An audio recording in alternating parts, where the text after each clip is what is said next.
రంజాన్ పండుగ సందర్భంగా కామారెడ్డి పట్టణంలోని 22వ వార్డులో 22వ వార్డు ఇన్ఛార్జ్ మహమ్మద్ మేరాజ్ ఆహ్వానం మేరకు కామారెడ్డి ఎమ్మెల్యే కాటిపల్లి వెంకటరమణారెడ్డి 22వ వార్డులో రంజాన్ పండుగ సందర్భంగా 1000 బాక్సుల పాయసం వార్డులో ఎమ్మెల్యే కాటిపల్లి వెంకటరమణారెడ్డి చేతుల మీదుగా వార్డు ప్రజలకు అందజేయడం జరిగింది. ఈ సందర్భంగా ఎమ్మెల్యే కాటిపల్లి వెంకటరమణారెడ్డి మాట్లాడుతూ 22వ వార్డులో వార్డు ఇన్ఛార్జ్ మహమ్మద్ మేరాజ్ ఆధ్వర్యంలో అనేక కార్యక్రమాలు చేయడం జరుగుతుందని, వార్డులోని సమస్యలు ఎప్పటికప్పుడు తమ దృష్టికి తీసుకురావడం జరుగుతుందని తెలిపారు. రంజాన్ పండుగ సందర్భంగా 22 వార్డు ప్రజలకు రంజాన్ పండుగ శుభాకాంక్షలు తెలియజేశారు.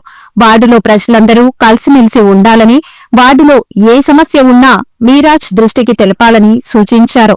ఈ కార్యక్రమంలో జిల్లా అధ్యక్షులు నేహాల్, పట్టణ అధ్యక్షులు మోటూరి శ్రీకాంత్, 22వ ward incharge Mohammed Meraj, Syed Muzaffar Ali, BJP party కార్యకర్తలు, నాయకులు తదితరులు పాల్గొన్నారు.